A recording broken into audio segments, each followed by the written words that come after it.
seja muito bem-vindo a mais um episódio do nosso podcast Paz Seja Convosco, podcast oficial da Igreja do Evangelho Quadrangular. É muito bom a gente estar junto, é muito bom a gente estar nesse ambiente aqui onde a gente aprende, onde a gente ganha conhecimento, ganha muitas coisas e você também já está ligado aí com a gente.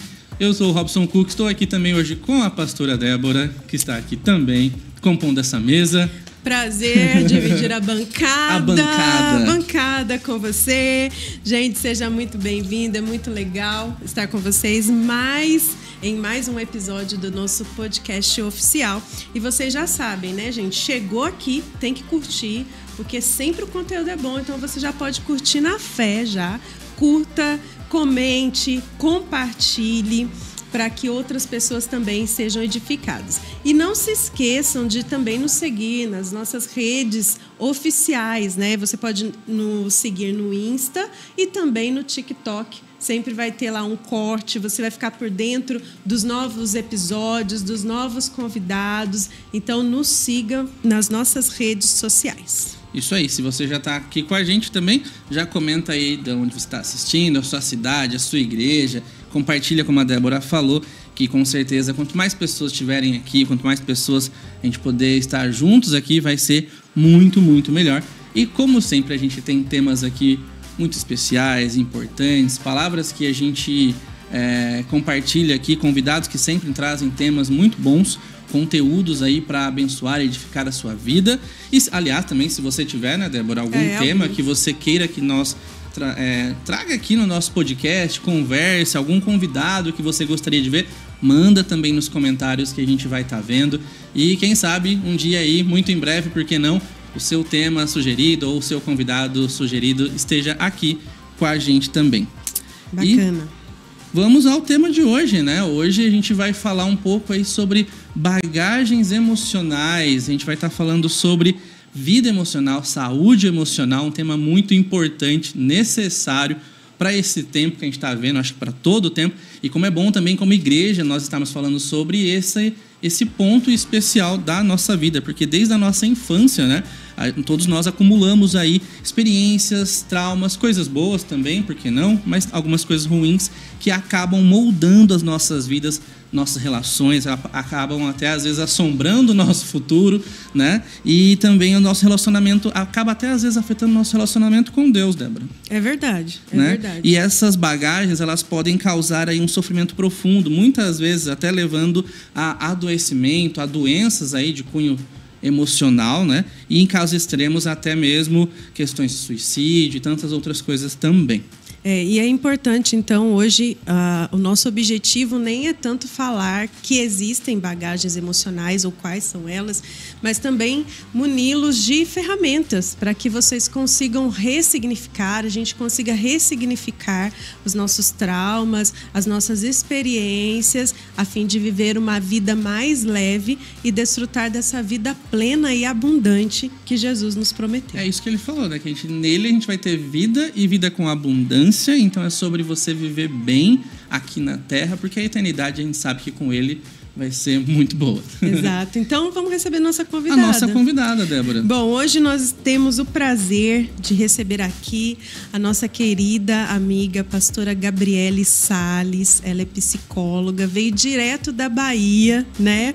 Nós já tivemos a oportunidade de trabalhar no Connect Tour juntas e foi muito abençoador para a galera jovem e eu tenho certeza que vai ser uma bênção também para quem nos acompanhar. Seja bem-vinda, querida. Amém, amém. Pai seja convosco, a todos que estão nos assistindo. Pai seja convosco, Débora, Robson. Que alegria estar aqui com vocês, né, nessa manhã. E, assim, é muito gratificante estar aqui trazendo uma pauta muito importante nos dias de hoje. A gente sabe que falar sobre emoções hoje tem sido cada vez mais necessário, né? Nós vivenciamos uma geração que está cada vez mais sobrecarregada e sobrecarregada por experiências emocionais. E às vezes não estão sabendo o que eu faço com isso, né? Por que está acontecendo isso comigo? Às vezes até percebe isso não só nas suas questões psíquicas, na forma que lida com algumas coisas, emocionalmente falando, mas também no seu corpo físico, até porque eu costumo dizer que nós somos seres inteiros. Então, muitas vezes, aquilo que acontece na sua mente deságua diretamente no seu corpo físico, e às vezes a gente vive consequências no nosso corpo físico daquilo que a gente carrega emocionalmente falando. Como o Robson já contextualizou, né? As nossas bagagens emocionais é literalmente a experiência emocional que nós adquirimos durante toda a nossa vida. Eu acrescentaria nessa introdução, principalmente, não só na nossa vida quando a gente nasce, mas também na nossa vida intrauterina. É por isso que a gente vê que inúmeras pessoas trazem até mesmo experiências emocionais daquilo que vivenciou desde a gestação. Quando a gente está no consultório, a primeira coisa que a gente pergunta é como foi a gestação?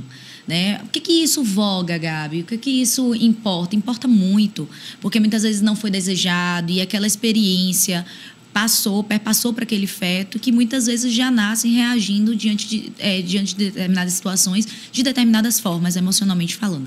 Então, as bagagens emocionais, elas são literalmente uma construção de toda a nossa vida, de toda a nossa história, que deságua em nossas relações, que deságua em nossa vida com Deus. E que, assim, que nós precisamos compreender, porque muitas vezes é literalmente a resposta daquilo que nós estamos vivenciando nos tempos atuais. Uhum. Você quer perguntar ou já vou? Eu acho que eu vou na mesma que você, sobre como a gente pode identificar isso. Fique à vontade. É bem bacana isso, né? Até essa questão da gravidez, até, né? De como já vem algumas coisas e como isso já pode ser formado ou até mesmo deformar dentro da nossa vida. Mas hoje, como a gente pode fazer? A gente está propondo dar ferramentas, né, para as pessoas. Como a gente pode, então, identificar esses traumas, identificar essas bagagens, identificar essas emoções, às vezes, negativas na nossa vida? Tem, exemplos de comportamentos que as pessoas podem ouvi-la e falar assim, nossa, eu acho que... Eu acho que eu tô assim. Exato. Na verdade, quando a gente fala sobre bagagens emocionais, vamos começar logo do início. A gente está falando, literalmente, sobre uma construção de vida. Todos nós temos a nossa bagagem pessoal. E nesse sentido aqui, propriamente dizendo, a gente está falando sobre emoções. Então, todas as emoções vivenciadas ao longo de toda a nossa história. Mas, propriamente dizendo, não é apenas a emoção em si, mas é a forma ao qual nós lidamos com determinadas emoções. E isso nós atrelamos e anexamos em nossa bagagem pessoal, ao qual a gente condiciona esse tema, bagagens emocionais, porque a gente vivencia múltiplas emoções, né, em vários contextos. E muitas vezes isso deságua em todo o nosso contexto. Deságua como? Gerando muitas vezes ansiedade. Então, quando a gente começa a perceber, e aí cabe até contextualizar, a ansiedade funcional. Qual é a ansiedade funcional? É aquela ansiedade natural, normal. É uma resposta natural do nosso organismo. Todos nós sentimos ansiedade. Às vezes quem sente ansiedade, quando ouve isso, fala, nossa, eu achava que era só eu. Não, não é só você. Todos nós sentimos ansiedade natural diante de uma situação que traz incerteza, que nos convoca, que gera medo. E ali, muitas vezes, gera determinadas reações também fisiológicas. Porém, a partir do momento que essa ansiedade ela deixa de ser uma ansiedade pontual, eventual, há um evento específico.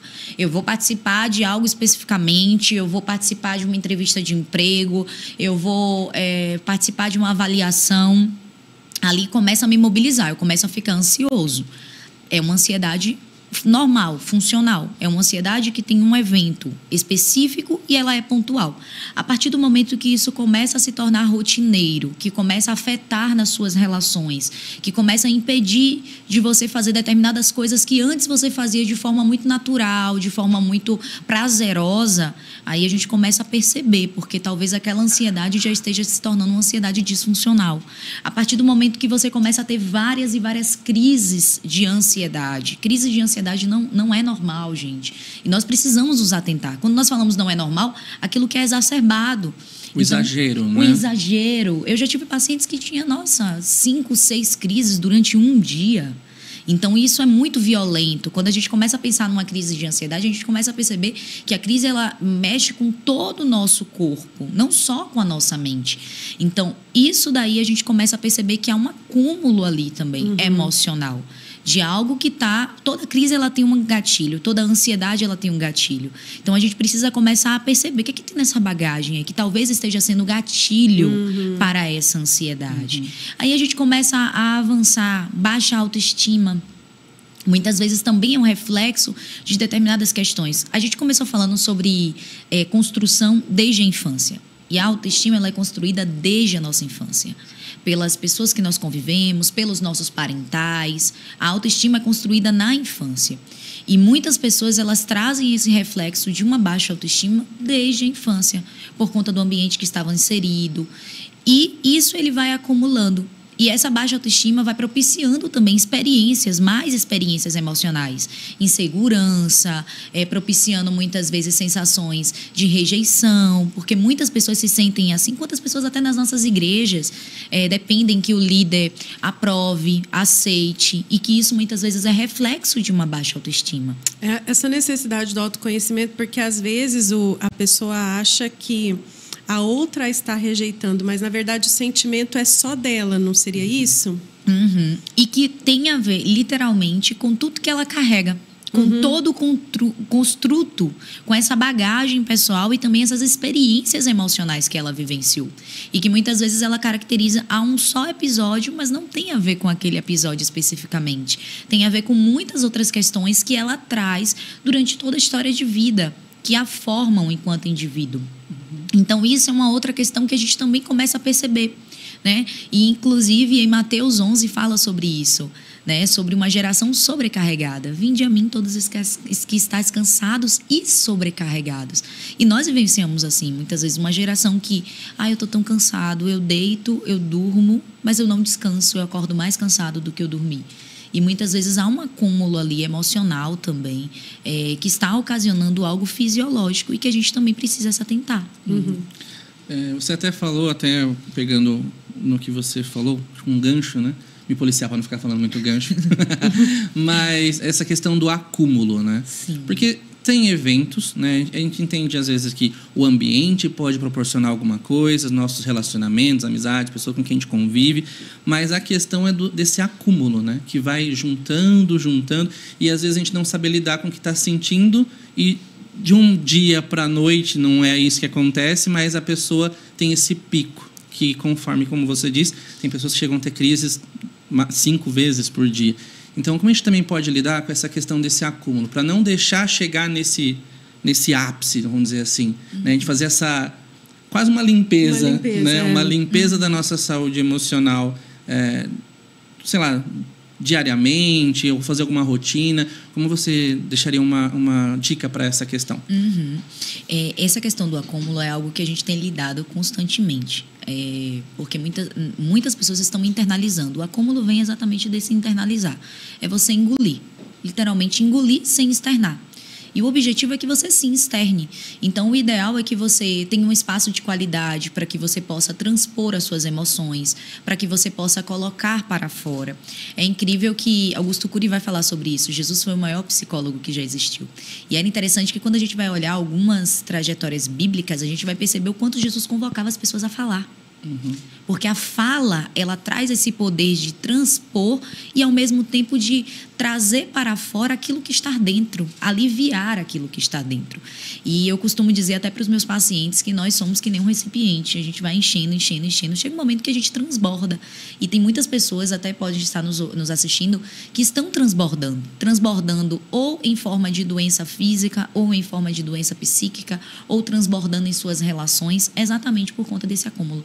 Então, desenvolver tempos de qualidade, organizar a sua rotina para que você tenha um tempo para você também. Nesse tempo de qualidade, é importante não só, muitas vezes, como muitas pessoas questionam, para o descanso físico, mas também para o descanso psíquico, para que você possa compreender. É interessante que quando a gente descansa a nossa mente, a gente consegue ter clareza do que está acontecendo dentro da gente.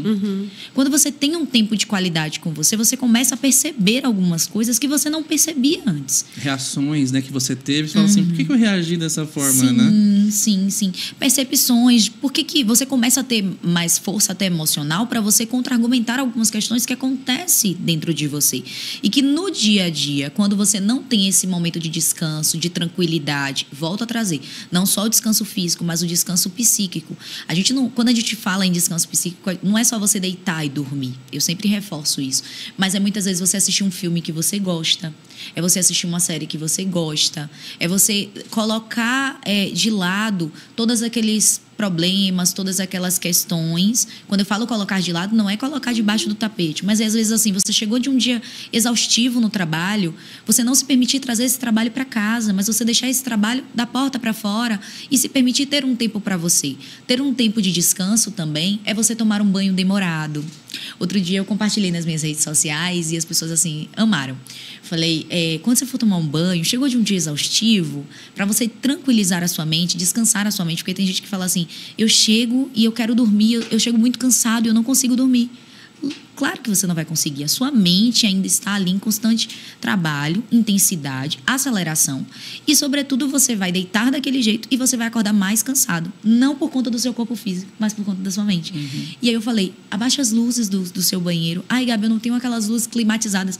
Nossa, hoje a gente tem a tecnologia. Desliga a luz do banheiro, pega a lanterna do celular, coloca pra cima, coloca uma música que você gosta, sabe? E faz daquele momento o seu momento. Você vai sair dali muito mais relaxado. Você vai sair dali muito mais forte emocionalmente, muitas vezes, para você conseguir até compreender o seu dia, sabe? Fazer um panorama desse dia. Como é que foi o meu dia? Como que eu reagi no meu dia? O que aconteceu nesse meu dia? Contra-argumente suas emoções. Isso que eu estou sentindo realmente aconteceu? Essa pergunta, ela é muito importante, porque muitas vezes vai do que nós interpretamos, como você falou anteriormente. Mas não é algo que realmente aconteceu, não foi verídico, não foi algo concreto, foi algo que eu elaborei. Mas por que eu elaborei dessa forma? Aí a gente volta para as bagagens. A questão do que é real, por exemplo, eu falo às vezes com adolescentes, eu falo isso, né? Talvez o que você está sentindo pode até ser real, mas não é verdadeiro. Né? Tipo, não é uma verdade. Daí a gente já joga para a Bíblia, já, né? Questão de sentimento de solidão, algumas coisas assim. Pode ser real, você está sentindo, mas é verdadeiro? E daí perguntar o porquê que está sentindo. Davi faz isso, né? Nos Salmos, ele escreve, por que você está abatido a minha alma? Exatamente. Né? Essa conversa de Davi, né, com a sua alma, é algo que nós, cristãos, deveríamos aprender com a Bíblia e começar a aplicar, né? Por que você está sentindo assim? Espera em Deus, e aí começa a trazer as razões. Começa a trazer tudo, né? Você não tem motivo para estar assim, né? Até porque a gente só vai conseguir nomear as emoções quando a gente entender. Identificar elas, Identificar. Né? Eu ouço muito uma geração que quer controlar. A gente vive a geração do imediatismo. Então, a gente quer, muitas vezes, sentir algo, tomar um remédio e passou. Literalmente. E é interessante que eu ouço muitas pessoas falarem isso.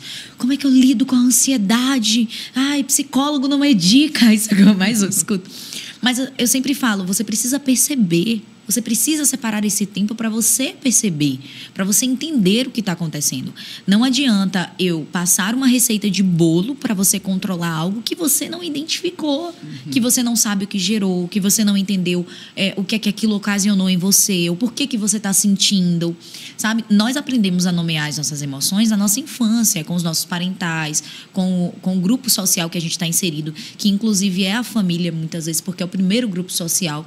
Mas, sobretudo, ao longo da nossa vida, nós vamos modificando essas elaborações. Quem nunca, quando era criança, aprendeu a condicionar a alegria de uma forma e quando cresceu, conheceu a alegria de uma outra forma, conheceu de fato. Então, literalmente é dessa maneira. E nós precisamos aprender a identificar, ter esse tempo de qualidade para se autoquestionar, se conhecer e, ao mesmo tempo, se perceber para a partir dali a gente começar a desenvolver estratégias. Mas, primeiro de tudo, é eu notar, é eu me perceber. O que está acontecendo comigo? Por que eu senti isso? Por que o pastor falou comigo dessa maneira, o meu líder falou comigo dessa maneira e desencadeou isso em mim?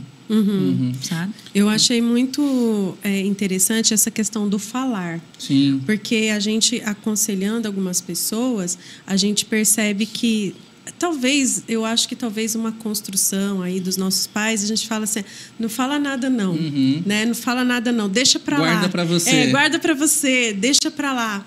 E aí as pessoas não sabem expressar as suas emoções e sentimentos. E quando elas se sentem sobrecarregadas, ao invés de elas falarem, eu estou sentindo, já traz uma acusação para o outro.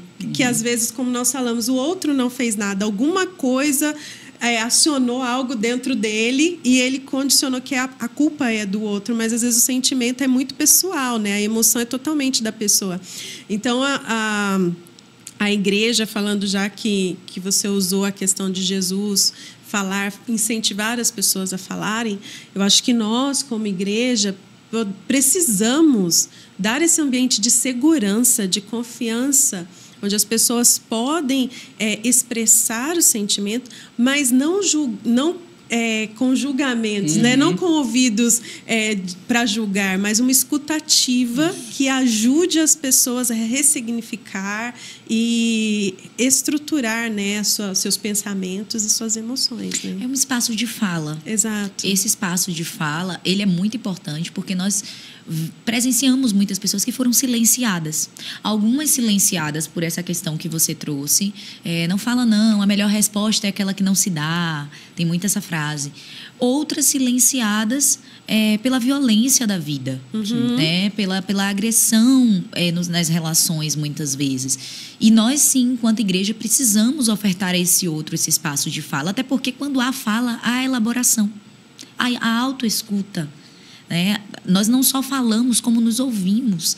E o que realmente também promove esse alívio é quando você se escuta, porque você começa a elaborar dentro de você. Peraí, eu falei isso. Então, quem nunca vivenciou uma situação de ter uma conversa com o outro e depois pensar sobre o que falou nessa conversa? Até na sensação, eu poderia ter falado mais ou eu poderia não ter falado isso. Mas você se ouviu. Então, de fato, o que gera essa tomada de consciência é o se escutar, é o se perceber, é o elaborar. Quando nós, antes mesmo de falar verbalmente, a gente já elabora dentro da gente, a gente já está também se autoanalisando.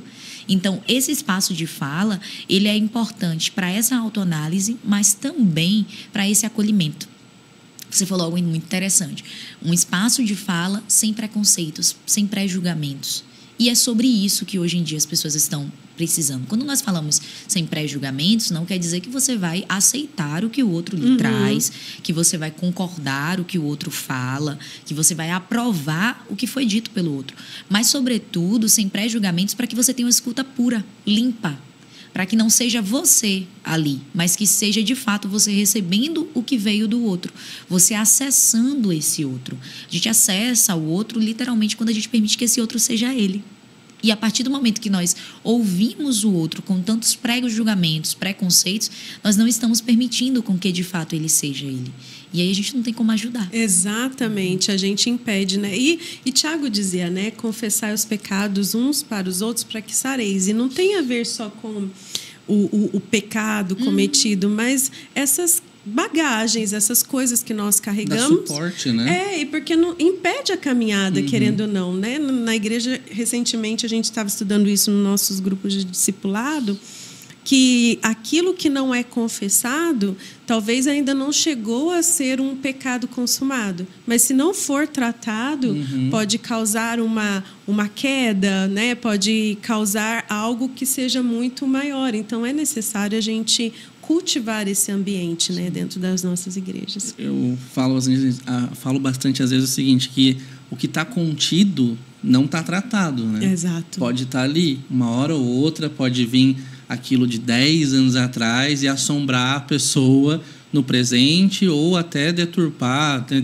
deformar o que ela vai construir no futuro dela, né? Então, às vezes a gente fala assim, tá ali, tá contido, mas não tá tratado. Então, essa questão da escuta, do falar. E é bem bacana quando você falou sobre Jesus, a gente lembra das falas, né? Tipo, ele perguntando para as pessoas, perguntas que quando você lê, você fala, pô, mas é óbvio que a pessoa quer ser curada.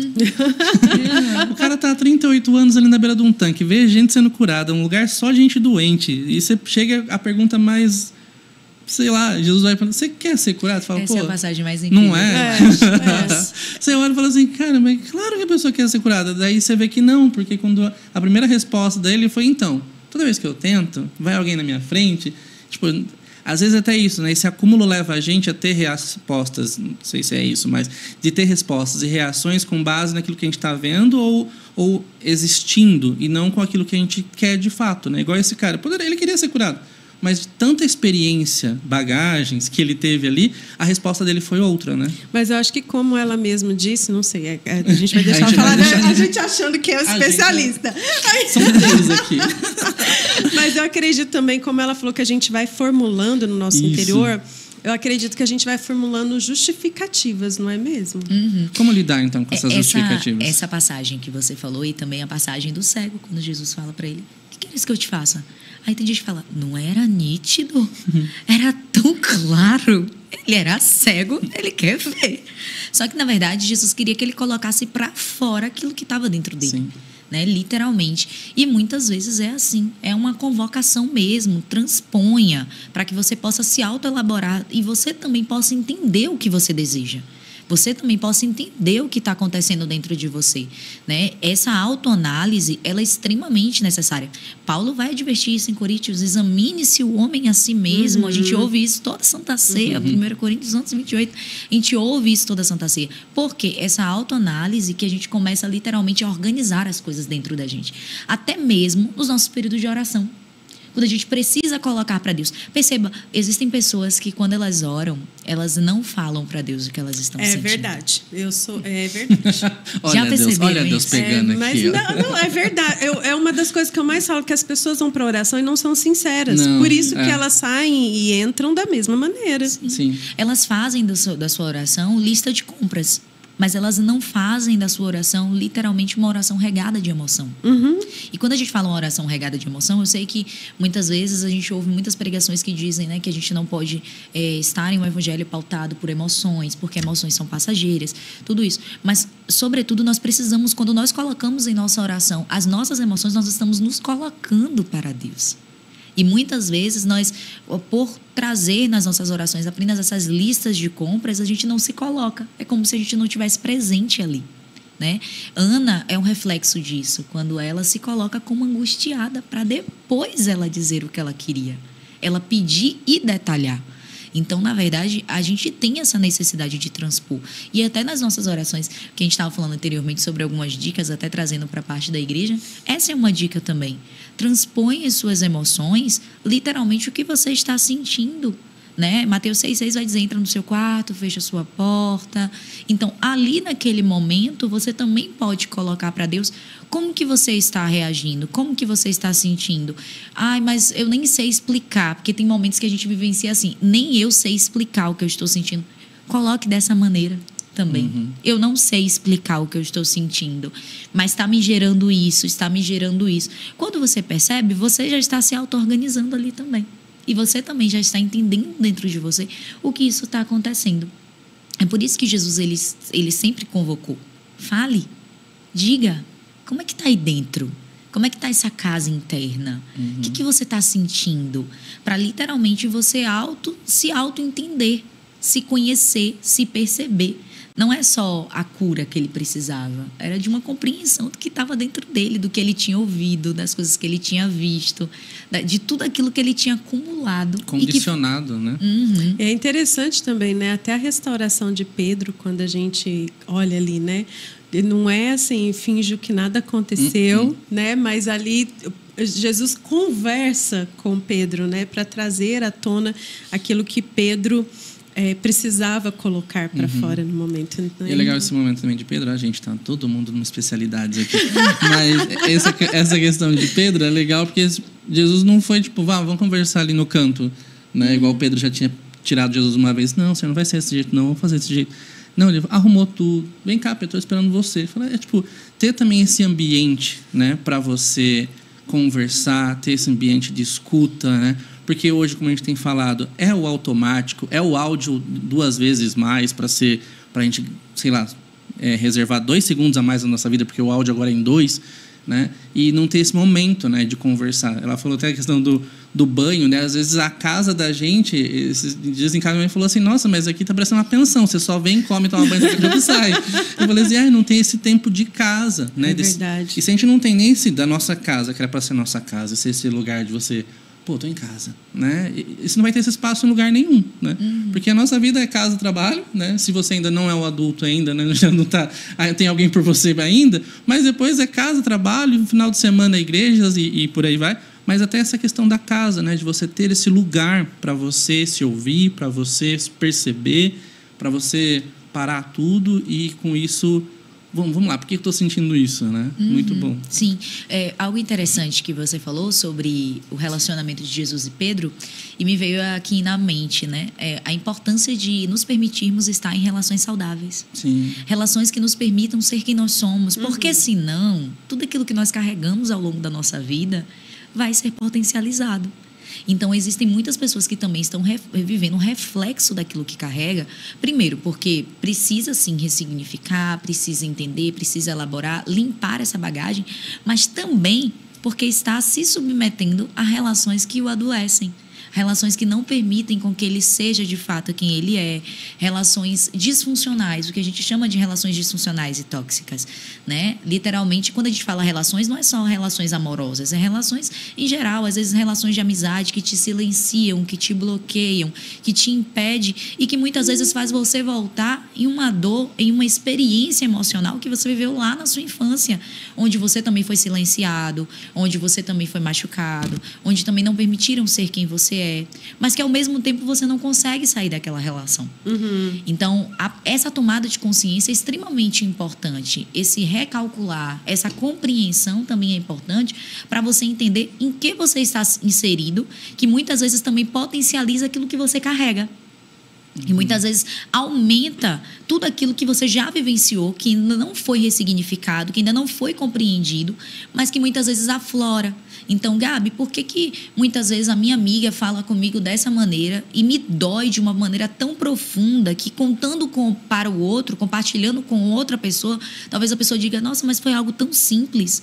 Mas quando você vai olhar para a sua história, para aquilo que você carrega, para alguma experiência emocional que você viveu, você fala assim, nossa, essa dor que eu senti quando ela me falou isso, eu já senti um dia. E é por isso que ficou maior. Essa palavra, às vezes é uma palavra que ela me falou, eu já ouvi um dia. E eu vi naquele episódio, naquela situação. E isso daqui, ouvindo novamente, me desorganizou. Por que eu tive essa crise? Às vezes não é nem só crise de ansiedade, uma crise de choro por ouvir algo, por vivenciar algo, por passar por algo. Exatamente, muitas vezes por coisas que você carrega, de relações que você também está inserido. Assim como as nossas bagagens, elas podem desaguar nas nossas relações, as nossas relações também podem potencializar as nossas bagagens. Sim, muito isso. Muito isso. Quer dizer assim, tá passando uma imagem assim? Se você tá assistindo com a gente e você está pensando na sua lista de contatos, muito bom. Essa é uma hora. Essa é uma hora.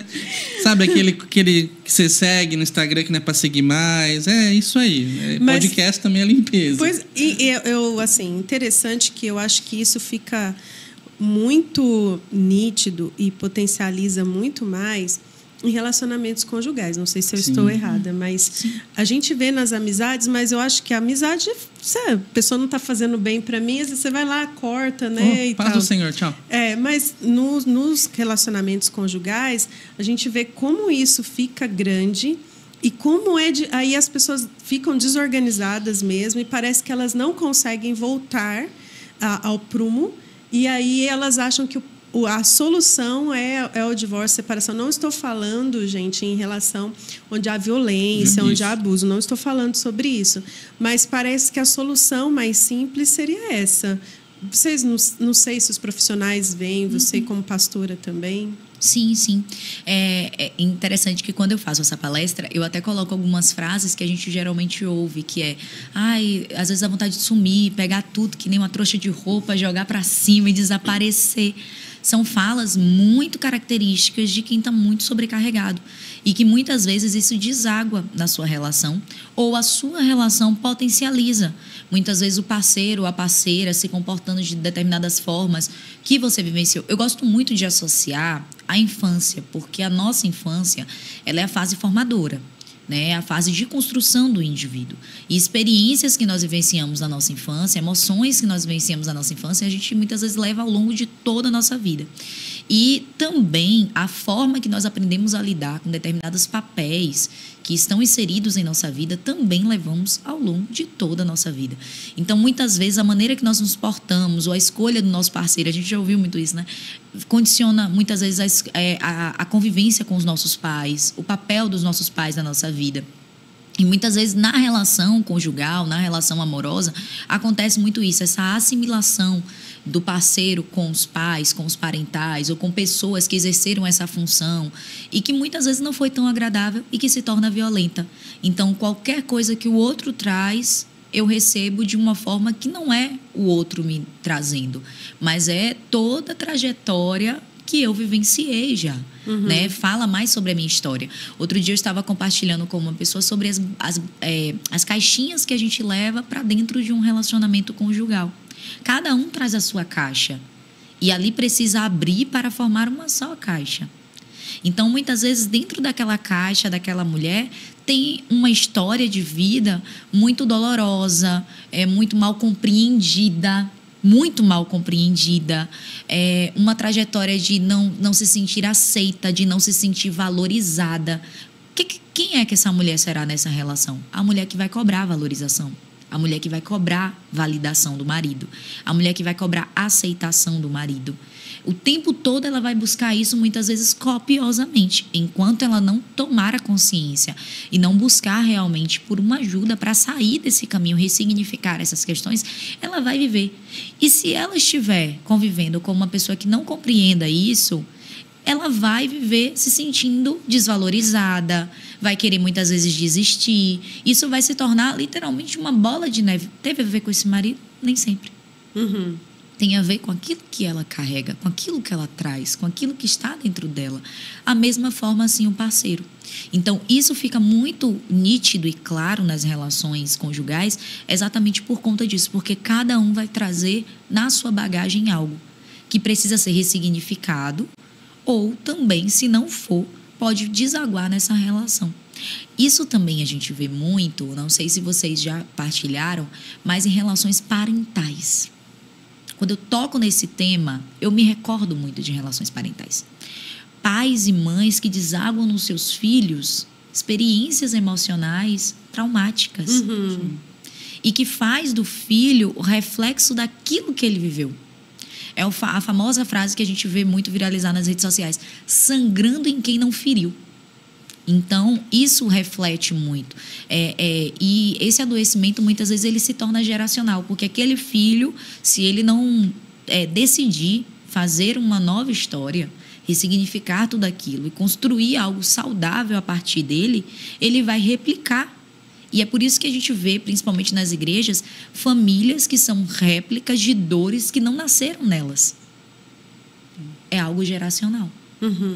Então, isso a gente vê muito, esse desaguar, esse respingar no outro, e o outro, ao mesmo tempo, se ele não tiver essa tomada de consciência, entender: opa, peraí, isso daqui não é meu. Isso é algo da minha mãe. Isso é algo do meu pai. Isso foi uma dor dele, não é uma dor minha. E quando eu falo sobre, não é só quando você escuta o seu pai, a sua mãe falar sobre uma dor que ele vivenciou na infância. É também quando ele reage por meio dessa dor. Quando ele fala com você por meio dessa dor. Que é quando a gente diz que não é ele falando, é a dor falando. É quando ele responde de determinadas formas por conta da dor. E você filtrar e entender: pera, eu não fiz nada aqui, então isso não é algo meu, isso é algo do outro. Quando você começa a fazer essa separação e realmente eu preciso ressignificar isso daqui, eu preciso entender, eu preciso elaborar e eu preciso trilhar uma nova história, aí sim você trilha uma nova história. Mas enquanto você se responsabiliza pelo que é do outro e se coloca naquele lugar que o outro está lhe colocando, realmente você vai viver, muitas vezes até se penalizando sem ter ferido ninguém. E não negar isso também, às vezes, né? Mas essa conversa nossa aqui, né? Hoje, a gente está falando assim: mas esses problemas podem estar muito vivos dentro da igreja, né? Sim. A gente não está falando assim: para outro. Não, às vezes a pessoa é fiel ao Senhor, tem lá sua vida em comunidade, serve, abençoa, compartilha, mas tem coisas ainda que não foram tratadas. E essas conversas são muito úteis para isso, né? Falando nesse ponto parental que você trouxe, é muito bacana isso, porque acho que quando eu comecei a fazer terapia algum tempo atrás, né, foi as primeiras conversas, e até hoje, sempre volta, né? Tipo assim, esse sentimento vem desse lugar, né? E sendo bem vulnerável, vem de uma construção familiar com faltas, né? Tipo, eu lembro do terapeuta perguntando para mim assim, mas essa questão de afeto, você e seu pai, não sei o quê. Daí ele falou, mas seu pai, como que ele era com seu avô? Eu falei, nossa. Daí ele falou, só pelo meu nossa, ele falou assim, já entendi tudo. Né? Porque às vezes a pessoa só replica, ou na verdade também, só pode dar o que teve, né? Uhum. E às vezes a gente vai lidar com a falta que o outro não teve também. E como a gente pode melhorar isso dentro desse relacionamento, tanto casamento, mas também com a nossa própria vida e com outros amigos, não projetar, né? Até você falou essa questão dos pais, porque às vezes, eu já falei isso pra minha mãe uma vez até, ela acho que ela vai assistir isso, isso não é uma proteção, é uma projeção, né? Uhum. Essa questão de não querer que aconteça algo, ou não estou te protegendo, na verdade é um medo que teve lá atrás e mistura as coisas. Como a gente pode, ao perceber isso, sem afetar ou sem ser ofensivo, e respeitando a pessoa, né? No relacionamento, pai, mãe, amigos, marido, esposa, como a gente pode lidar com essas questões, né? Tipo, não é só falar assim, isso é um problema seu, não. Como a gente pode ter ferramentas que podem nos ajudar a isso? Uhum. Perfeito essa pergunta. Na verdade, quando a gente fala assim, é um problema seu, principalmente é você trazer para você. Uhum. Então, às vezes, você nem precisa dizer para o outro, é um problema seu. Às vezes, é você fazer, você mesmo entender que é um problema do outro. Por que quando eu falo assim, se fazer entender? Porque muitas vezes a gente entra nesse movimento do outro e a gente se convence que fomos nós que causamos essa dor. Uhum. Então, quando você traz para você essa consciência de que não é algo meu, é algo do outro, eu começo também a estabelecer limites para o outro. Quando a gente fala sobre limites, e é até delicado a gente falar sobre limites em uma questão de relação parental, né? Porque tem muita gente que pergunta assim, o controverso do limite é o desrespeito em uma relação parental? Uhum. Não é sobre. Quando a gente fala sobre limites, é até mesmo apresentar para o outro até onde ele pode ir com você. E às vezes a gente consegue fazer isso em uma conversa também saudável. Nossa, pai, nossa, mãe, não toca nesse ponto que para mim dói. Né? Não fala isso que para mim mexe. Em uma relação conjugal também. Me fala isso daqui porque isso daqui me afeta.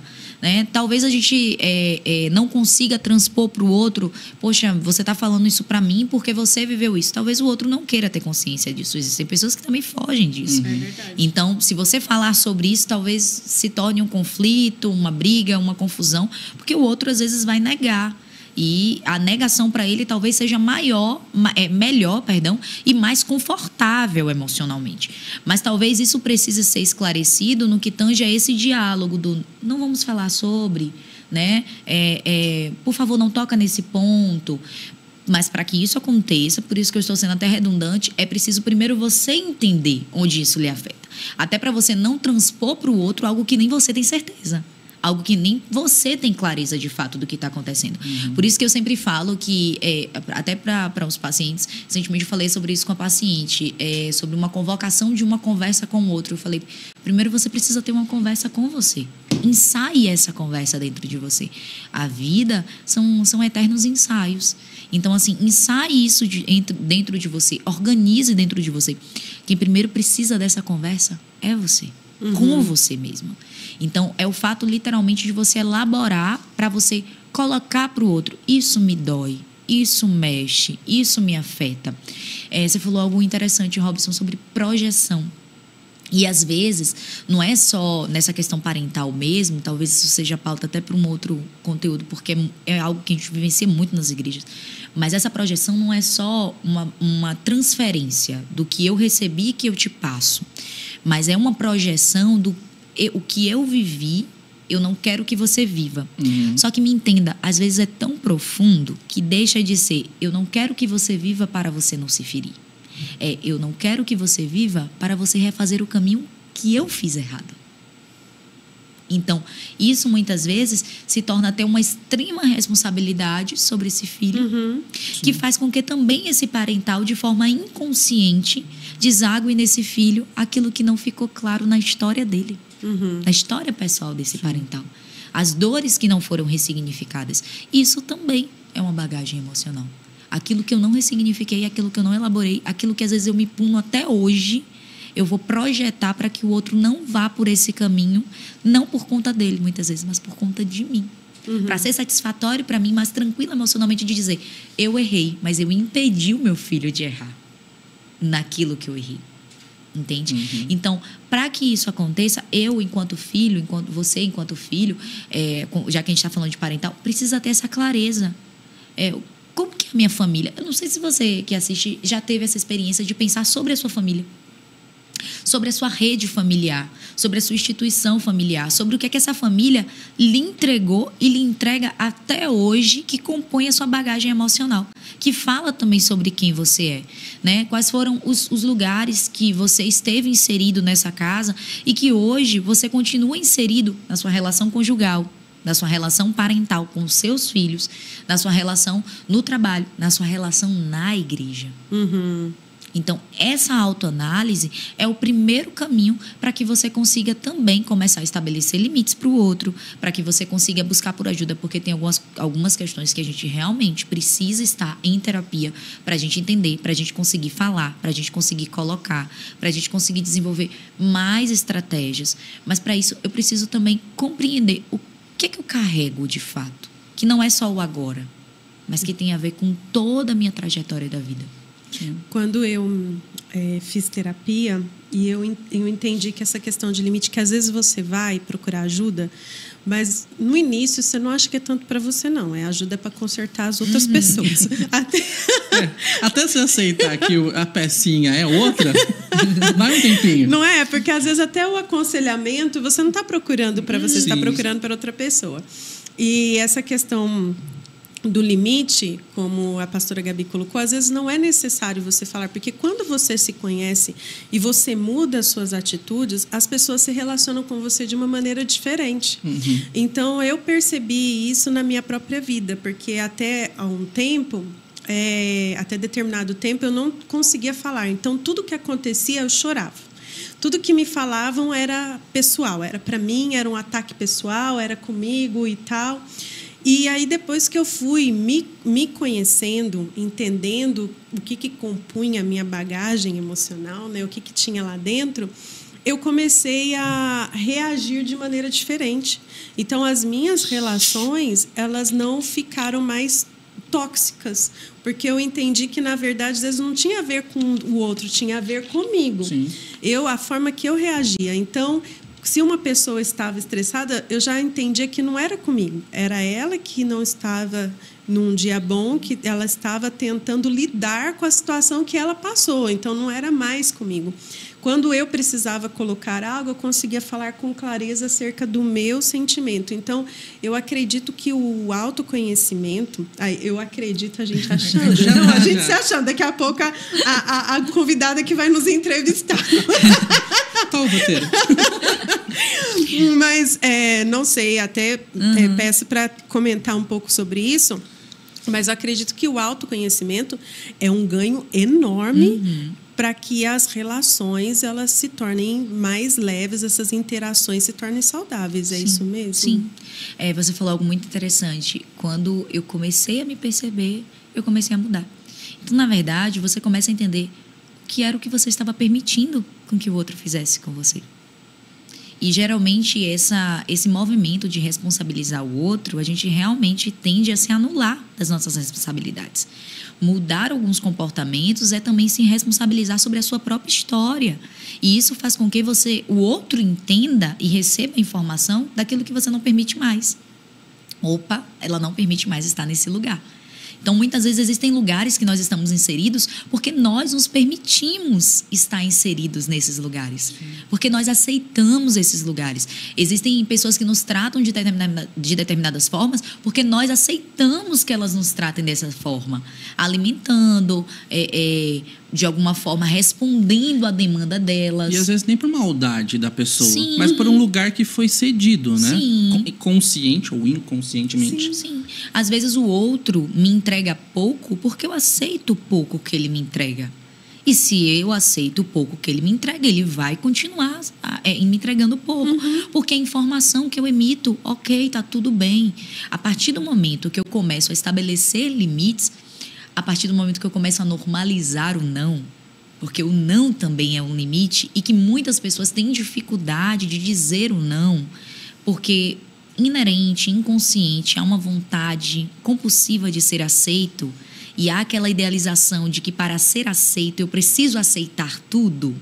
A partir do momento que eu rompo esse ciclo e eu começo a normalizar, não quero, não posso, não dá, o outro começa a entender até onde ele pode ir e o que eu desejo, né? Até a gente estava falando sobre relação conjugal. Quando nós entramos em uma relação conjugal, nós entramos para fazer o outro feliz. Feliz você já tem que ser.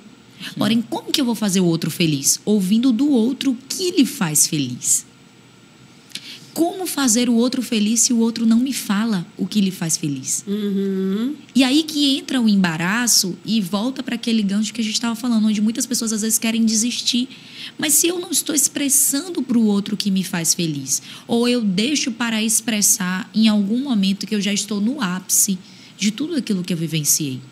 Então, muitas vezes eu preciso sim colocar para o outro, isso me faz feliz. Muito obrigado, isso daqui me fez eu me sentir amada.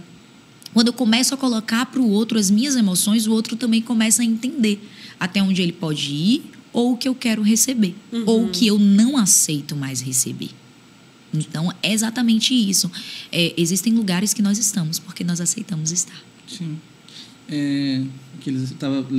Falando disso, estava lembrando de um texto que aqui eu estava lendo, Provérbios 25, 28. Fala assim, como uma cidade sem muros é uma pessoa que não sabe se dominar, vulnerável a qualquer coisa, né? E às vezes é isso. Às vezes a gente permite certas coisas, né? Eu falo que recentemente tinha conversado com uns amigos sobre isso, que talvez você tenha amigos que são muito amigos, né? São íntimos, já está na sua vida há muito tempo. Mas até para esses, às vezes, hoje eu estava percebendo alguma coisa, eu falei, nossa, mas por que fulano falou assim?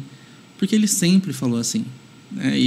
E vai indo, e às vezes por causa de uma amizade, não é que a gente passa pano, mas é porque é muito amigo, né? Só que daí a gente começa a ver que essas infiltrações começam a gerar alguma coisa, né? E isso, a gente até passando aqui, isso pode acarretar também na nossa vida com Deus. Total. Pode levar, como você falou, né, as nossas emoções, eu vou guardar isso, vou anotar, vou postar no Threads e tudo mais, que as nossas emoções desaguam na nossa vida, como nos nossos relacionamentos, como nos relacionamentos também na nossa vida emocional. Como que essa questão também pode ser levada ao nosso relacionamento com Deus? Né? Essa questão de pensamentos, de bagagens, de emoções, podem ajudar ou também pode diminuir a nossa intensidade de relacionamento com Deus. Essa sobrecarga, ela interfere diretamente, muitas vezes, na nossa vida espiritual. Por quê? Porque nós somos seres inteiros. Então, muitas vezes, você está ali tão sobrecarregado que quando você dobra o seu joelho para orar, você não consegue. Aquela sobrecarga te gera irritabilidade, te gera ansiedade. Quantas pessoas... Isso parece algo simples, mas é algo muito comum. Quantas pessoas dobram o joelho para orar e não conseguem se concentrar na sua oração. Mas não é só um se concentrar do que eu estou espiritualmente fraco, é por isso que eu não estou conseguindo me concentrar. Às vezes é porque você está ansioso. Então você não consegue parar por aqueles momentos e dedicar aqueles momentos de fato a Deus. Porque você está ali falando com Deus, o seu coração está desejoso em falar com Deus, mas a sua mente está em outro lugar. A sua mente está completamente acelerada, o seu corpo está completamente acelerado e você não consegue se concentrar. Então, isso também deságua, porque as suas orações elas se tornam cada vez mais breves, cada vez mais seletivas, cada vez mais esporádicas, não mais rotineiras, né? Então isso interfere. Muitas vezes a gente está tão sobrecarregado que a gente fica pautado na negatividade, exatamente por conta de tudo aquilo que a gente carrega. Gabi, eu já vivenciei tantas coisas que deram errado na minha vida. Como é que eu vou chegar na igreja? E às vezes eu tenho um desejo de ir para a igreja, eu gosto de ir para a igreja, eu ouço meu pastor pregar, mas quando ele fala que algo vai dar certo, eu não acredito. Muitas vezes não é falta de fé, é tudo aquilo que você carrega que mata aquilo que você ouve, que bloqueia aquilo que você ouve, que faz você acreditar que na vida da pessoa que está do seu lado pode até acontecer, mas na sua vida não. Uhum. E muitas vezes nós vivenciamos assim. Muitas vezes nós ouvimos na igreja o nosso pastor, a nossa pastora pregar e dizer, né, Deus usar eles e dizer que nós iremos longe, que nós vamos avançar, que nós vamos progredir, que nós teremos um futuro brilhante, mas nós não conseguimos nos enxergar dessa forma. E a Bíblia fala sobre algumas pessoas que vivenciou isso. A Bíblia fala sobre Moisés, chamado de Moisés. Ainda tem mais ou menos 2 semanas eu estava pregando na nossa reunião de pastores, que meu pai é superintendente, e ele fez assim, prega, porque a gente fez um culto de líderes na nossa igreja, eu preguei essa mensagem, e ele falou assim, essa mensagem os pastores da nossa região precisam ouvir, porque eu gosto muito de trazer psicologia nas minhas mensagens. E aí eu estava pregando, falando exatamente sobre Moisés. A convocação de Deus para Moisés foi, uau, que incrível! Que hoje tem até uma música que está muito viralizada falando sobre essa convocação. A sarça pegou fogo, não se consumiu. Mas quando você vai ver no capítulo seguinte, Moisés dando várias desculpas para Deus, para não fazer aquilo que Deus estava dizendo, mas você via que não era uma falta de fé, que era aquilo que ele pensava sobre ele. Porque no final ele diz, eu tenho uma língua pesada. E Deus dizendo, mas se não acreditarem em mim, e Deus confrontando ele e ao mesmo tempo ele ainda debatendo, porque era o pensamento que ele tinha sobre ele mesmo. A gente vai para Jeremias, Deus fala para Jeremias, Jeremias, eu te formei desde o ventre da sua mãe, algo extraordinário, você foi gerado para o grandioso, Jeremias, para o sobrenatural. Jeremias fala para Deus, eu sou menino, eu não sei falar. Olha o pensamento que Jeremias tinha sobre ele. E aí às vezes a gente começa a entender, não é falta de fé, é aquilo que ele carrega. Aí você vai para Gideão, que eu até falei muito sobre isso no Conecte Gerações. Você vai para Gideão escondido dos midianitas. O anjo do Senhor aparece para Gideão, fala para Gideão que ele foi escolhido, que ele vai, e liberou uma palavra profética sobre Gideão, uma palavra de encorajamento. Gideão fala para o anjo do Senhor, mas se o Senhor é comigo, por que tudo isso me aconteceu? Olha as bagagens de Gideão aí. Ele centrado naquilo que deu errado na vida dele. A questão da família, né? Que ele fala, eu sou da menor tribo, dentro da menor parece tudo, parece, né? Aquela boneca russa, né? Sim. Que vai ficando pequenininha. Exatamente. É a menor tribo, a menor casa, a menor família. Da minha família eu sou o menor. E se tivesse alguém, eu ia ser menor ainda que aquele. Sim. Então, você percebe isso, a visão que ele tem sobre ele. Nossa, Deus está apresentando algo.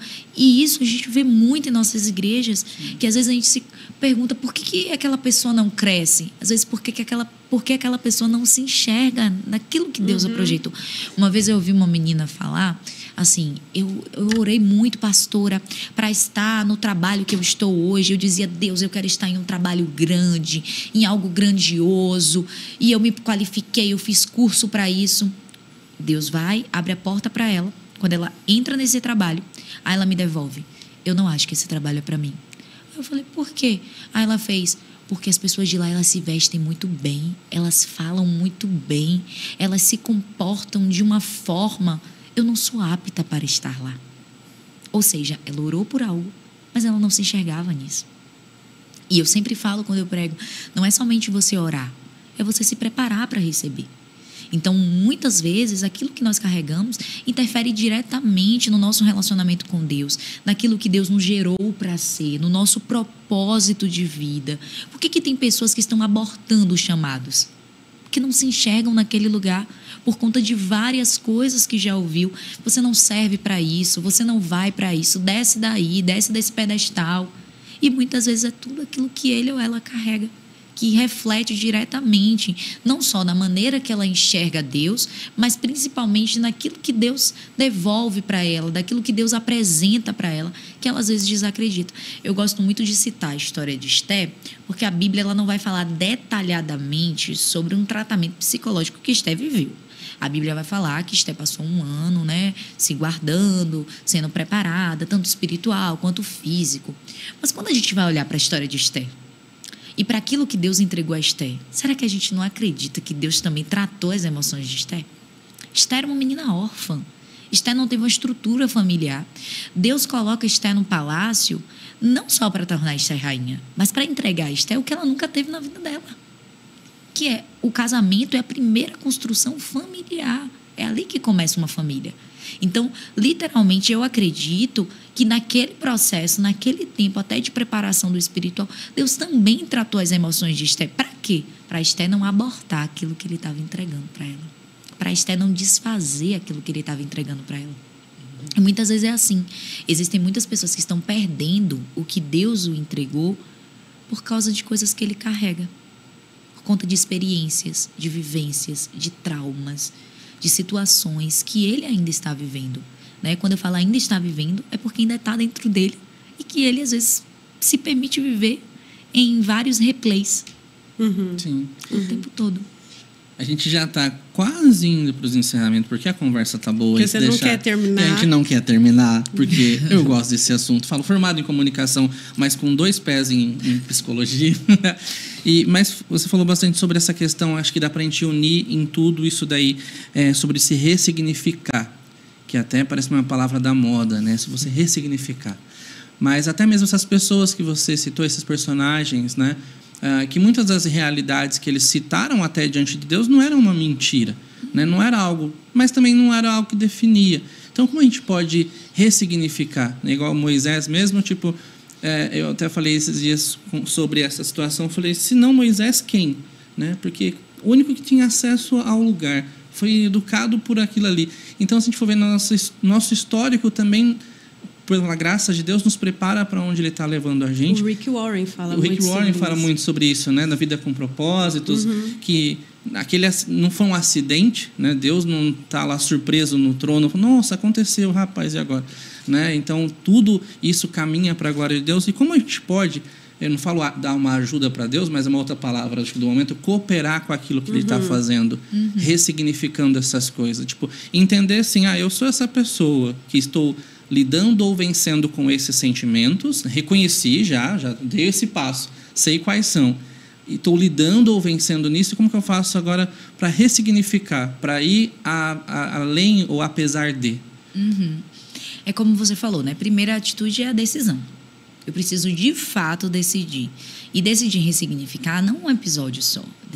Decidir ressignificar, literalmente, uma vida. Por que quando eu falo uma vida? Porque, como a gente vinha falando desde o início, muitas vezes, aquilo que nós vivemos em um episódio, a gente condiciona uma vida. Desaguando, repetindo, replicando. Então, muitas vezes, a gente precisa, sim, ressignificar uma história. Né? Então, eu preciso decidir, eu vou mudar esse percurso. Eu não quero mais viver isso, eu não vou mais aceitar isso, eu quero mudar essa história. Então, a decisão é algo... Porque é a partir da decisão que começa a vir as tomadas de consciência. Né? Como eu falei, se permitir ter esses tempos de qualidade com você mesmo, mas não tempo para só você vivenciar outras experiências, mas tempo para você também contra-argumentar algumas coisas que você vivenciou, para você entender algumas coisas que você vivenciou, para você questionar algumas coisas que você vivenciou, né? Muitas vezes também buscar por ajuda. A ajuda psicológica é muito importante, para que você possa ter uma clareza maior, porque muitas vezes a gente vai entregar aqui uma receita de bolo, mas é muito mais do que a gente imagina.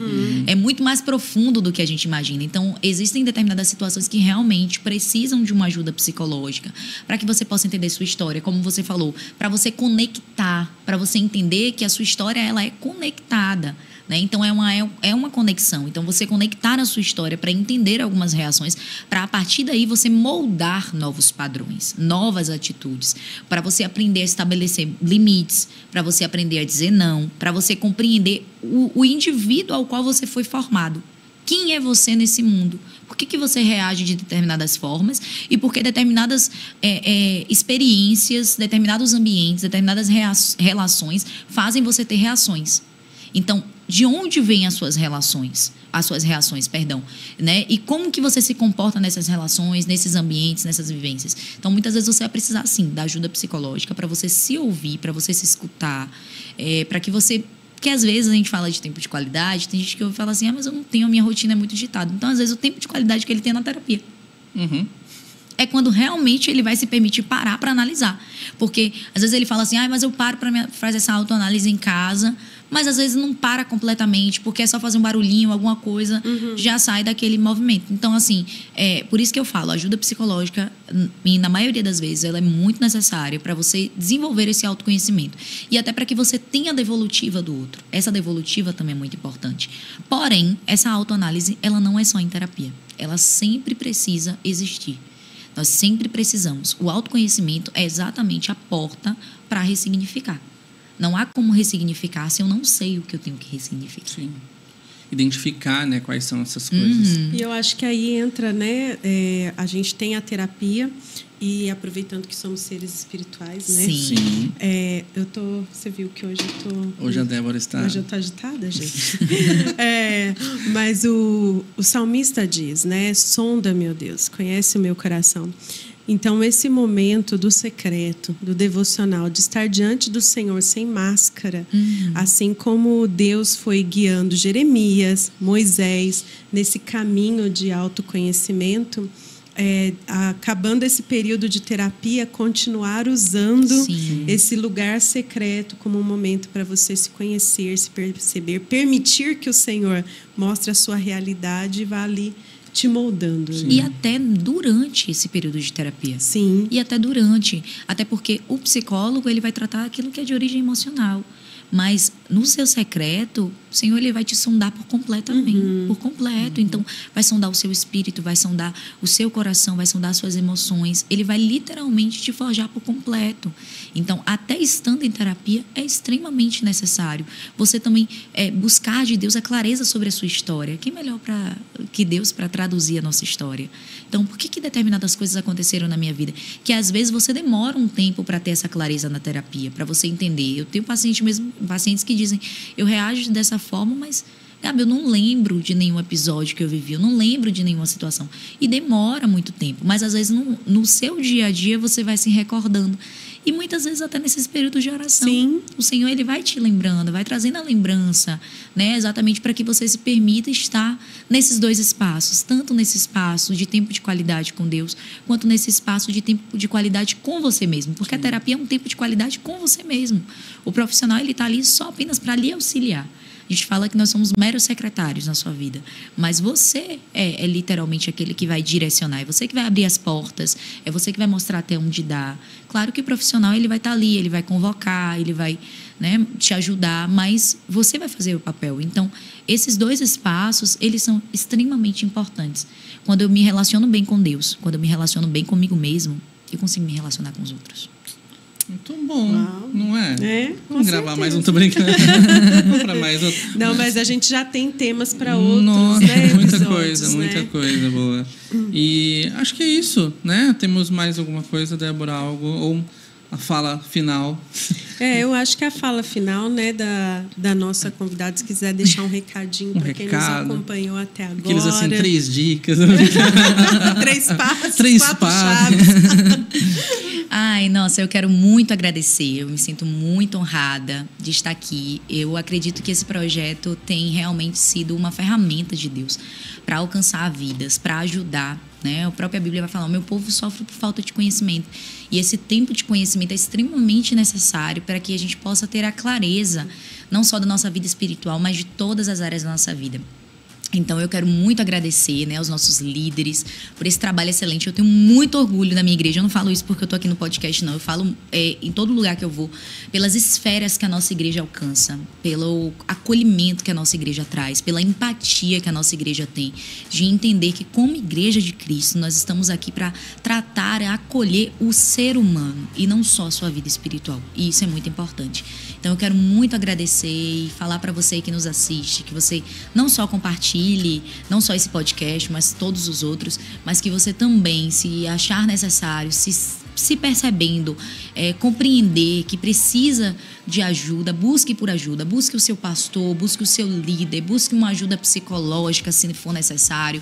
Psicólogo não, como dizem, né, não é coisa de maluco. Eu uso esse termo porque é o termo mesmo que as pessoas falam, mas é um espaço com você mesmo.